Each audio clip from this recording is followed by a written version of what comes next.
सभी शिक्षक साथियों, आप सबका हार्दिक अभिनंदन। Good afternoon to each one of you and welcome to this live conferencing. आज हमारे बीच में इंदिरा गांधी राष्ट्रीय मुक्त विश्वविद्यालय के सम कुलपति प्रोफेसर सत्यकाम जी हैं। उनका अभिनंदन करने से पहले 2-3 बातें। राष्ट्रीय शिक्षा नीति, नई राष्ट्रीय शिक्षा नीति, जैसा कि आप सबको पता है, 2020 में घोषणा की गई भारत सरकार ने। शिक्षा मंत्रालय, भारत सरकार ने इंदिरा गांधी राष्ट्रीय विश्वविद्यालय को 15 लाख हायर एजुकेशन इंस्टीट्यूशंस के शिक्षकों को इसका प्रशिक्षण का भार दिया।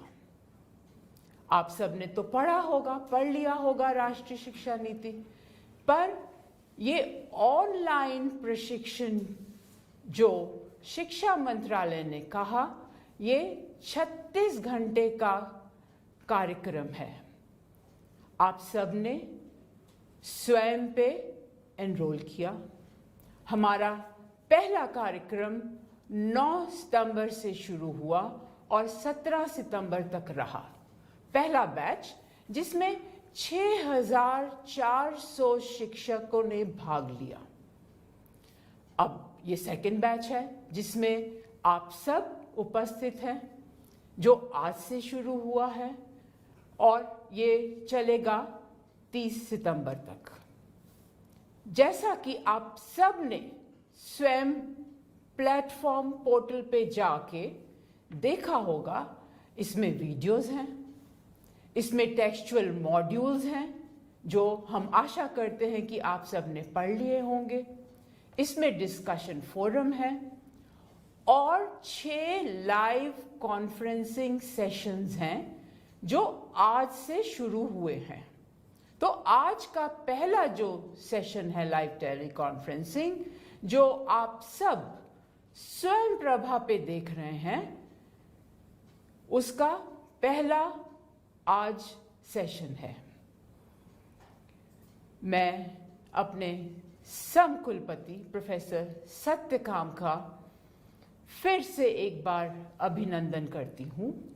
और जैसा कि आप सब ने पढ़ा होगा राष्ट्रीय शिक्षा नीति में कि क्षेत्रीय भाषा, राष्ट्रीय भाषा पे काफी जोर दिया गया है और शिक्षण पद्धति में इसका कैसे उपयोग किया जा सकता है, इसके बारे में हमारे सम कुलपति प्रोफेसर सत्यकाम आज चर्चा करेंगे। आशा करती हूं कि आप सब अपने चैट में प्रश्न भेजेंगे। 25 से 30 मिनट या उससे कम एक प्रेजेंटेशन होगा प्रोफेसर सत्यकाम का और उसके बाद प्रश्न उत्तर होगा। शुक्रिया, थैंक यू। नमस्कार साथियों, आज मेरी खुशनसीबी है, मेरा सौभाग्य है कि मैं अपने शिक्षक साथियों के साथ वार्ता करने जा रहा हूं राष्ट्रीय शिक्षा नीति 2020 के संदर्भ में और एक खास मुद्दे पर। वो मुद्दा है मातृभाषाओं में, भारतीय भाषाओं में, आपकी अपनी भाषा में, जहां जहां आप लोग महाविद्यालयों और विश्वविद्यालयों में कार्यरत हैं, वहां की भाषा में हम अपने विद्यार्थियों को कैसे पढ़ाएं, कैसे उनसे वार्तालाप करें। आमतौर पर यह माना जाता है और एक जो हमारे मस्तिष्क में ये जो धारणा है कि हम अंग्रेजी के माध्यम से ही बेहतर पढ़ा सकते हैं और इसी में उच्च गुणवत्ता की शिक्षा दी जा सकती है। लेकिन ये एक भ्रम है, वस्तुतः एक औपनिवेशिक हस्तक्षेप है, औपनिवेशिक भार है हमारे ऊपर। जो नई शिक्षा नीति, राष्ट्रीय शिक्षा नीति 2020 है, वो इसी भाषागत दासता से हमें मुक्त करवाना चाहती है। क्योंकि जब तक हम अपनी भाषा में सोचेंगे नहीं, जब तक अपनी भाषा में हम क्रियान्वयन नहीं करेंगे, पढ़ाई जो हमारा काम है, मैं भी आप ही की तरह एक अध्यापक हूं और ये समझ लीजिए कि एक अध्यापक अपने अध्यापक साथियों के साथ चर्चा कर रहा है। मैंने जब नई शिक्षा नीति यानी राष्ट्रीय शिक्षा नीति को पढ़ना शुरू किया तो मैंने ये देखा कि प्राथमिक विद्यालय से लेकर उच्च शिक्षा तक जो इस राष्ट्रीय शिक्षा नीति में जो एक सूत्र जो हमें दिया गया है, वह सूत्र है भारतीयता का। ये इस शिक्षा नीति का एक बहुत ही विशिष्ट लक्षण है, एक स्पेशल क्वालिटी है इसकी, एक गुणवत्ता है इसकी कि भाषा के बारे में बात की गई, भारतीयता के बारे में बात की। अब जब भारतीयता के बारे में बात की जा रही है कि हमें भारतीय ज्ञान परंपरा को आगे लाना है, तो हम अंग्रेजी के माध्यम से या किसी भी विदेशी भाषा के माध्यम से उस ज्ञान परंपरा को कैसे अपने विद्यार्थियों तक पहुंचा सकते हैं। बहुत से ऐसे क्षेत्र हैं जिनकी हम अंग्रेजी में व्याख्या नहीं कर सकते। अब यहां एक सबसे बड़ी जो हो सकता है कि आपके सामने ये अवरोध आए उन महाविद्यालयों में या विश्वविद्यालयों में जहां पर बहुत सारे भाषाभाषी आपकी कक्षा में हैं। अब जब आपकी कक्षा में बहुत भाषाभाषी हैं और आपका विश्वविद्यालय, महाविद्यालय मान लीजिए कि पश्चिम बंगाल में है और आप बांग्ला में पढ़ाना शुरू करते हैं, तो बहुत सारे वही लोग वंचित रह सकते हैं जिनको हिंदी तो आती है, अंग्रेजी तो आती है, लेकिन बांग्ला नहीं आता। इसी तरह सभी क्षेत्रों की बात हम कर सकते हैं, उदाहरण दे सकते हैं। हिंदी प्रदेशों में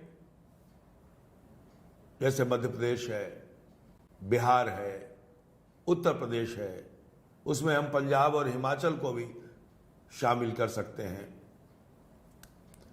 यहां हिंदी के माध्यम से यदि हम अपने विद्यार्थियों को पढ़ाते हैं, अध्ययन अध्यापन करते हैं, शोध करते हैं, तो बहुत ज्यादा भाषायिक समस्या नहीं आती है, कोई अड़चन नहीं आती, कोई रुकावट नहीं आती। लेकिन जब कोई एक ऐसे क्षेत्र में हो जहां एक खास भारतीय भाषा ही बोली जाती है, वहां पर आपके पास दो रास्ते हैं। या तो आप अंग्रेजी में पढ़ाएं या अंग्रेजी और बांग्ला मिश्रित में पढ़ाएं या अंग्रेजी और तेलुगु मिश्रित में पढ़ाएं, या फिर यदि संभव हो तो हिंदी में पढ़ाएं। यह चयन आपको करना है कि आपके महाविद्यालय में और आपके विश्वविद्यालय में विद्यार्थियों का प्रोफाइल क्या है और यदि मिक्स प्रोफाइल है तो इसके लिए हम लोगों को, जो हम अध्यापक हैं, उन अध्यापकों को देखना होगा कि किस तरह से हम अपनी भाषा का ज़्यादा से ज़्यादा इस्तेमाल कर सकते हैं। एक सबसे, क्योंकि आपको कम्युनिकेट करना है, और भाषा आप जानते हैं कि कम्युनिकेट करने का सबसे बड़ा माध्यम है, या एक माध्यम है, विशिष्ट माध्यम है, मुख्य माध्यम है। तो अगर हम ऐसी भाषा चुन लेते हैं जिसके द्वारा हम कम्युनिकेट ही नहीं कर पाए, तो निश्चित रूप से हमारी पढ़ाई में, हमारे पढ़ने पढ़ाने में एक अवरोध उत्पन्न होगा। लेकिन जहां पर ऐसी समस्या नहीं है, हमें आरंभ वहां से करना चाहिए कि हम एक भाषा में, एक भारतीय भाषा में उनको पढ़ा सकें। आरंभ में हम लोग भारतीय भाषाओं के साथ साथ अंग्रेजी का भी सहारा ले सकते हैं, लेकिन तब जब कोई अंतिम उपाय नहीं हो। और हम इस बात की तो छूट देते ही हैं अपने विद्यार्थियों को कि वो अपने उत्तर पुस्तिका में हिंदी या अंग्रेजी या तेलुगु या बांग्ला में अलग अलग प्रदेशों के अनुसार वो उत्तर दे सकते हैं। तो ऐसे विद्यार्थियों को उत्साहित किया जाना चाहिए, प्रोत्साहित किया जाना चाहिए, जो अपनी मातृभाषा में, जो अपनी राज्य की भाषा में प्रश्नों का उत्तर देते हैं। देखिए, जब आप कक्षा में पढ़ा रहे होते हैं, अपने विद्यार्थियों के सामने होते हैं, तो आपको पता चल जाता है विद्यार्थियों की फेस रीडिंग करके कि आपके पढ़ाए हुए को वो कितना ग्रहण कर रहे हैं। और ये सारा कुछ भाषा का खेल है। आपकी भाषा जितनी भी कम्युनिकेटिव होगी, और कम्युनिकेटिव सबसे ज्यादा होती है अपनी भाषा, इसीलिए जो राष्ट्रीय शिक्षा नीति बनाई गई उसमें इस बात पर जोर दिया गया। कई क्षेत्र हैं जिनमें हम अध्ययन अध्यापन करते हैं। ये मानविकी का भी क्षेत्र हो सकता है, ये ज्ञान का भी, विज्ञान का भी, मानविकी, समाज विज्ञान, इस सभी का क्षेत्र हो सकता है। आमतौर पर यह माना जाता है कि सामाजिक विज्ञान और मानविकी के जो विषय हैं उनको तो भारतीय भाषाओं में, हिंदी में और अन्य भाषाओं में पढ़ाया जा सकता है, लेकिन विज्ञान को नहीं पढ़ाया जा सकता। मैं अपने अनुभव के आधार पर आपको बता सकता हूं कि मैंने मैट्रिकुलेशन तक मैं विज्ञान का विद्यार्थी था। मैंने रसायन विज्ञान भी पढ़ा है, मैंने जीव विज्ञान भी पढ़ा है और भौतिकी भी पढ़ी। और ये तीनों ही जो विज्ञान की शाखाएं हैं उनका अध्ययन हमने हिंदी में किया है। और भी कई महाविद्यालयों में यदि हम सर्वेक्षण करें तो जो अध्यापक है वो अध्यापक अपने क्षेत्र की भाषा में ही पढ़ाता है। और आप ये देखेंगे, अगर आप खोज करें, सर्वेक्षण करें, तो आप पाएंगे कि जो विद्यार्थी मातृभाषा में पढ़ रहे हैं वो अंग्रेजी के माध्यम से पढ़ने से अधिक हो सकते हैं ज्ञान के क्षेत्र में कमतर नहीं हो सकते। हां, ये जरूर है कि कभी कभी जो भारतीय भाषाओं को माध्यम बनाकर पढ़ने वाले विद्यार्थी हैं, उनको किसी फोरम पर जहां अंग्रेजी में बातचीत हो रही हो, वहां कुछ शब्दावलियों से उन्हें परेशानी हो सकती है, क्योंकि उन शब्दावलियों से वो परिचित नहीं है। तो इसका उलट भी तो है कि जो अंग्रेजी पढ़ने वाले हैं अंग्रेजी माध्यम से, वो हिंदी की शब्दावलियों या भारतीय भाषाओं की शब्दावलियों से परिचित नहीं। एक और अपना अनुभव साझा करता हूं मैं कि जब हम कॉलेज में गए, महाविद्यालय में गए, तो 2 स्ट्रीम्स के बच्चे आए। कुछ हमारे साथी अंग्रेजी माध्यम से पढ़कर आए और कई विद्यार्थी हिंदी माध्यम से पढ़कर आए।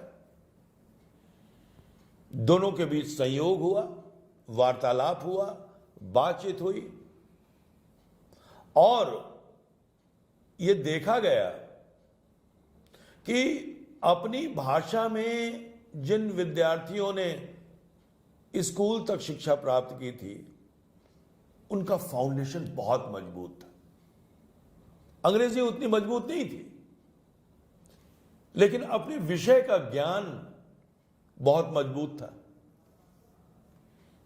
और तभी मुझे यह एहसास हुआ कि यदि हम अंग्रेजी में पढ़ते भी हैं और पढ़ाते भी हैं, तो पहले हमें भाषा से जूझना पड़ता है, जैसे अंग्रेजी से जूझना पड़ता है। लेकिन जब हम अपनी भाषा में पढ़ते हैं तो हमारा ध्यान ज्यादा से ज्यादा ज्ञान अर्जित करने पर होता है। जो पढ़ाया जाता है, जैसे गणित भी है, गणित अगर अपनी भाषा में पढ़ी जाए तो वो जल्दी समझ में आती है, क्योंकि आपका पूरा का पूरा ध्यान जो है वो गणित की गुत्थियों को सुलझाने में लगता है। लेकिन यही बात अगर आपको अंग्रेजी में समझाई जाती है तो पहले आपके भीतर अंग्रेजी प्रवेश करती है, उसके बाद उसका रूपांतरण होता है उस भाषा का आपकी अपनी मातृभाषा में, आपकी अपने प्रदेश की भाषा में। और आपकी जितनी एनर्जी, आपकी जितनी ऊर्जा उसको रूपांतरित करने में व्यतीत होती है कि आपकी उतनी बुद्धि नहीं बच जाती है एक विद्यार्थी के रूप में कि आप उसका हल उतनी तेजी से निकाल सकें। अब आप देखते होंगे कि जो हम भारतीय भाषाओं में पढ़ने वाले विद्यार्थी हैं, उनकी क्षमता आप देखें, और आज के विद्यार्थी जो अंग्रेजी के माध्यम से ज्यादातर पढ़ रहे हैं, उनकी क्षमता देखें। अब वो उतनी तेजी से भी गणित नहीं सुलझा पाते हैं जितनी तेजी से जब हम सब्जी लेने जाते हैं तो सब्जी वाला उस गणित को सुलझा लेता है। इतने का बैगन, इतने का आलू, इतने का शलजम, इतने का टमाटर, और हिसाब करके आपको दे देता है। वो अपनी भाषा में सोच रहा होता है, वो अंग्रेजी में नहीं सोच रहा होता है, या दूसरे की भाषा में नहीं सोच रहा होता है, इसलिए उससे भाषा से संघर्ष नहीं करना पड़ रहा है। तो ये बहुत महत्वपूर्ण है। और जब हम अपनी भाषा में पढ़ते या पढ़ाते हैं तो मेरा यह मानना है कि अपना भी एक शिक्षक का कॉन्फिडेंस लेवल बहुत ऊंचा हो जाता है, क्योंकि हम अपनी बात विद्यार्थियों तक पहुंचाने में ज्यादा सक्षम रहते हैं। और यदि अंग्रेजी में पढ़ाते हैं तो हमारी सारी ऊर्जा, हमारी सारी एनर्जी यही सोचने में चली जाती है कि मैं अंग्रेजी गलत तो नहीं बोल रहा हूं। तो उसमें क्या करता है अध्यापक कि सामने एक नोट्स रख लेता है, उसमें क्या पढ़ना और क्या पढ़ाना है वो लिखा होता है। तो एक बड़े हमारे गुरुजी थे, वो गुरुजी हमेशा कहते थे कि देखो, अगर भाषा पर तुम्हारा अधिकार नहीं है तो तुम जब कक्षा में पढ़ाने जाओगे तो 5 दिन की तैयारी करोगे कि 5 दिन की कक्षा लेनी है, वो एक ही दिन में तुम्हारा खप जाएगा, क्योंकि तुम्हें उसको विस्तारित करने का, उसको समझाने का और विद्यार्थियों से आदान प्रदान करने का मौका मिलेगा ही नहीं। तुम तो जूझते रहोगे भाषा में ही, और यदि अपनी भाषा में पढ़ाओगे तो एक दिन का जो लेक्चर तैयार करके जाओगे वो 5 दिन पढ़ाओगे। क्यों? मैंने पूछा क्यों? कहा कि फिर तुम जीवन से उदाहरण दे सकोगे, फिर तुम अपने आसपास के माहौल को अपने अध्ययन अध्यापन से जोड़ सकोगे। जो उद्देश्य है, जिसको हम लर्निंग आउटकम कहते हैं, वो लर्निंग आउटकम जो है वो बहुत ही सरल तरीके से विद्यार्थी उसको ग्रहण कर सकते हैं। लेकिन जब आप ही अपने में कॉन्फिडेंट नहीं हैं कि हम जो कह रहे हैं, जिस भाषा को बोल रहे हैं, उसमें हम इतने कोई गलती कर, क्योंकि विद्यार्थी के सामने यदि हम कोई गलती करें तो एक शिक्षक के लिए, एक गुरु के लिए बहुत अच्छी मिसाल नहीं होगी। तो वो अंग्रेजी में पढ़ाते वक्त हम अपने आप से संघर्ष करते हैं।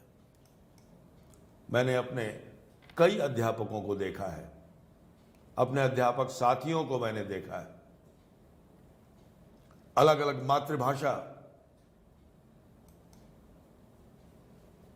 की पृष्ठभूमि से आने वाले जो हमारे अध्यापक साथी हैं, कोई तेलुगु से आ रहा है, कोई तमिल से आ रहा है, कोई हिंदी क्षेत्र से आ रहा है, कोई पश्चिम बंगाल से बांग्ला भाषी आ रहा है, कोई कन्नड़ से कन्नड़ बोलता है। सबको मैंने अंग्रेजी बोलते वक्त संघर्ष करते देखा है। और वही जब उनको मैंने कन्नड़ बोलते सुना, जब उनको तेलुगु बोलते सुना, जब पंजाबी बोलते सुना, तो उनके चेहरे का सारा तनाव दूर हो जाता है, सहजता आ जाती है उनके व्यक्तित्व में, और जैसे ही वो अंग्रेजी बोलने लगते हैं वो सारी सहजता समाप्त हो जाती है। तो अगर अध्यापक और शिष्य के बीच पढ़ने पढ़ाने के दौरान सहजता नहीं रही तो फिर अध्ययन अध्यापन बाधित होगा, और अध्ययन अध्यापन बाधित होगा तो पूरी की पूरी प्रक्रिया ही हमारी निष्क्रिय हो जाएगी। जिस उद्देश्य के लिए हमने इतना परिश्रम किया है, आज जो कार्य हम लोग कर रहे हैं, विद्यार्थियों तक ज्ञान को पहुंचाना, ये तो हो गया जो लोग प्रत्यक्ष रूप से कक्षा में पढ़ाने जाते हैं। जैसा हमारा विश्वविद्यालय है और ओपन यूनिवर्सिटीज के टीचर्स हैं, उनके साथ भी एक समस्या है कि अंग्रेजी में अगर कोई यूनिट आई और उसको अगर हमें लिखना है या उसको एडिट करना है तो निश्चित रूप से एक मानसिक समस्या तो आती है। लेकिन यदि हम अपनी भाषा में उसको तैयार करते हैं या बोलते हैं, जैसे आजकल इंदिरा गांधी राष्ट्रीय मुक्त विश्वविद्यालय की तरफ से विभिन्न भारतीय भाषाओं में विद्यार्थियों की काउंसलिंग हो रही, विद्यार्थियों को पढ़ाया जा रहा है ऑनलाइन। ठीक है कि उनको अध्ययन सामग्री अंग्रेजी या हिंदी में या एक दो और भारतीय भाषाओं में दी जा रही है, और हमारा उद्देश्य है कि सभी भारतीय भाषाओं में हम सामग्री उपलब्ध करा सकें। लेकिन क्यों हमने शुरू किया मातृभाषाओं में, भारतीय भाषाओं में काउंसलिंग करना? इसलिए कि जो अंग्रेजी ने जो गैप पैदा किया है लर्निंग और टीचिंग के बीच में, वो टीचिंग और लर्निंग का जो गैप है वो गैप समाप्त हो जाए, और ये गैप भारतीय भाषाएं ही दूर कर सकती। और आपके पास जो फेस टू फेस टीचिंग करते हैं उनके पास एक और सुविधा होती है, ट्यूटोरियल्स की सुविधा होती है, काउंसलिंग की भी सुविधा होती है,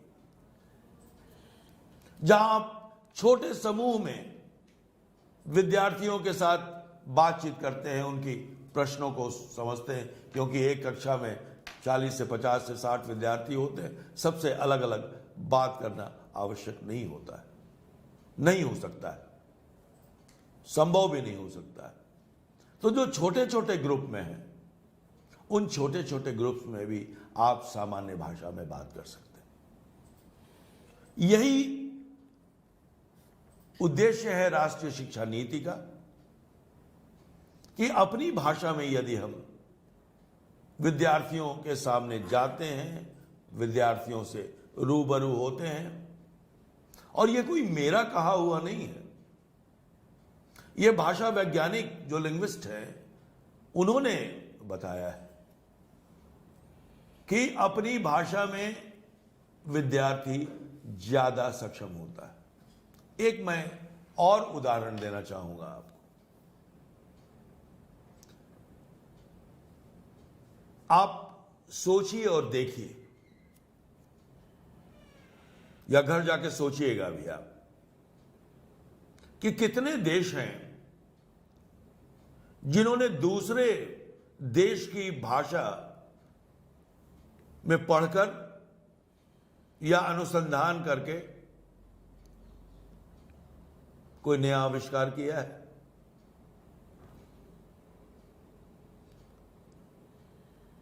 हमारे भारत में जितनी गाड़ियां चलती हैं, जरा आप उनको देख लीजिए, कौन सी गाड़ी हमने आविष्कारित की है और कौन सी गाड़ी जापान से आई है, कौन सी गाड़ी चीन से आई है, कौन सी गाड़ी कोरिया से आई है, कौन सी गाड़ी ब्रिटेन से आई है, कौन सी गाड़ी अमेरिका से आई है। आप देख लीजिए, कोई ऐसा देश इसमें से नहीं है जो दूसरे की भाषा में काम करता है। इसलिए वे आविष्कार करते हैं, नई नई गाड़ियां बनाते हैं। रूस और अमेरिका, चाहे वो परमाणु का क्षेत्र हो, चाहे नए नए आविष्कार का क्षेत्र हो, या जापान, अपनी भाषा में बात करते हैं। हम क्यों नहीं कर सकते? तो जब तक, और ये भी अन्वेषकों, शोध करने वालों द्वारा खोजा गया तथ्य है कि अपनी भाषा में काम करने वाला व्यक्ति ही आविष्कारिक हो सकता है। दूसरे की भाषा में काम करने वाला अनुयायी तो हो सकता है, फॉलोअर हो सकता है। हम बड़े बड़े कंप्यूटर के कंपनीज में काम तो कर सकते हैं, लेकिन हम कंप्यूटर नहीं बना सकते, हम सॉफ्टवेयर उस तरह का डेवलप नहीं कर सकते हैं। जब भी सॉफ्टवेयर लेना होगा, हमको आयातित ही करना होगा। ये ठीक है कि हमारे बहुत सारे जो विज्ञान के केंद्र हैं वो सॉफ्टवेयर बनाते हैं, नए नए ऐप बना रहे हैं, और उसमें से ज्यादातर अंग्रेजी माध्यम से पढ़े हुए लोग होते हैं।